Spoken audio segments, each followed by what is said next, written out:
Hi, welcome to Path to Staff.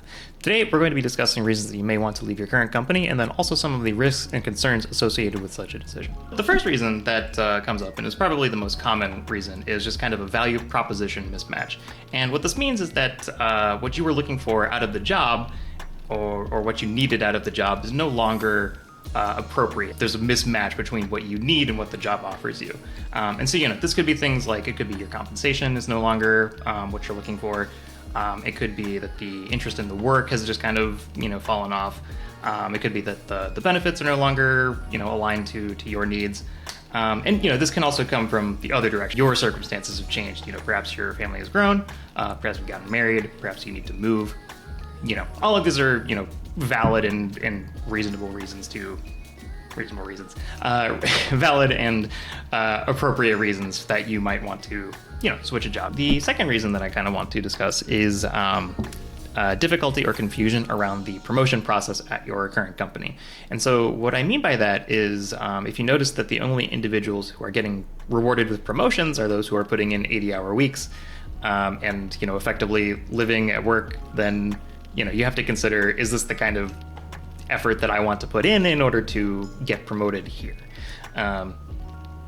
It may just be too difficult. And then another point of difficulty is if you have an unsupportive manager who is not really on board with your ambition or with your promotion ambitions, then, outside of changing teams or changing managers, there's not a whole lot else you can do. Some ways that the process could be confusing at your company are if the requirements are unclear or they're largely outside of your control.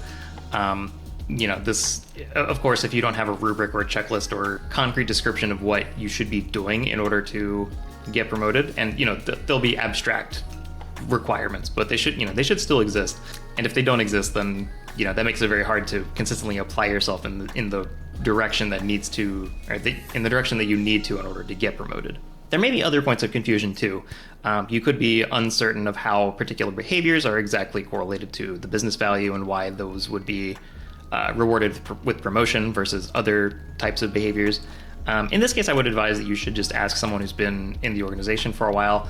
They probably have a better idea of kind of what those values exactly, or what those behaviors exactly mean, and how they are typically exhibited in individuals who do get promoted. And so this could help give you some elucidation into the process. But it's also possible that they will not really help clear anything up, and in that case, in that case, it could just be a promotion process that is, very opaque, which could point to a more political kind of promotion process where it's not really about what you get done, but rather how well you know the people. And, it is unfortunate, but those kinds of places do exist. In that case, you may want to consider finding a different company. The last of the reasons that I want to discuss today, and arguably the most critical of the ones that I'm discussing, is that of your mental health.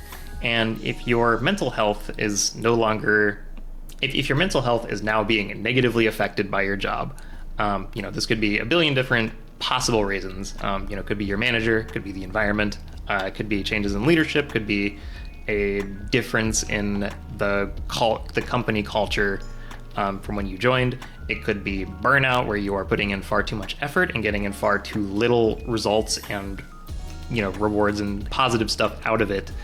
If any of these are true for you, then it's being a very negative influence on you. Then it's just a job. You can find another one. You have to put that first. On that, I would also like to add that it's not up to anyone else to decide what is too much for you to handle. It's up to you. You could relate your experience to 10 different people, and you'll get 10 different answers on, what you should exactly do about it. Some people will just tell you, suck it up. It's a job. It's supposed to be hard. Some people will tell you yeah, you should quit today.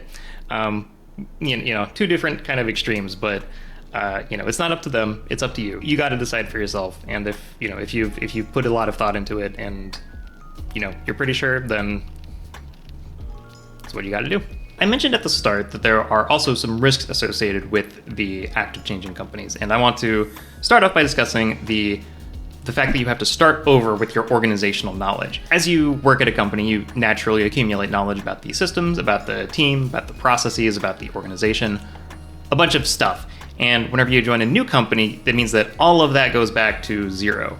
And of course, you still have your software engineering knowledge, but you've lost all of the organizational knowledge and like all of the context that came with your previous company. And this can affect your promotion timelines. This can affect your job security. This can affect how well you will adapt to the new job. It's something that you want to consider. Something else to consider is that interviewing sucks. Interviewing is a slog. It's a lot of work. It may involve taking days off of your PTO, and then of course you have to prepare, which is that's not easy either. If you're doing, you probably have to be doing some amount of leak code, and leak code is not the funnest thing in the world for most people. You also have to consider, do you really want to go through the process of interviewing? And ideally you want to be interviewing at multiple companies so that you can get multiple offers and then get the best offer that you can. And then finally, you have to also consider job security.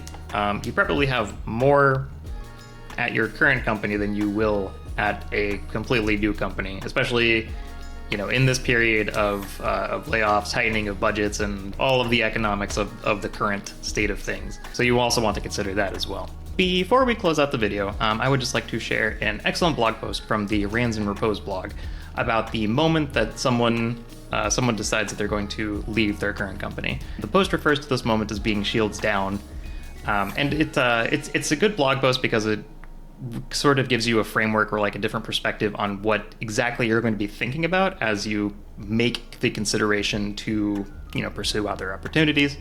It's mostly targeted towards managers, but I think it's also it's just a really good post to read as an individual contributor as well. I'll have a link to that down below in the description. Definitely also check out the other writings on his blog. He has posts from like 20 years ago. Maybe not actually 20 years ago, but very close to 20 years ago. So lots of good reading on that blog, so definitely check it out. With that, I hope that you've enjoyed this episode talking about reasons that you might want to change your company. If you like the video, please give the like button a push. If you want to see more content like this, give the subscribe button a push. If there's any other kinds of videos you want to see me talk about, please leave a comment and let me know. Thanks for watching, and have a great day.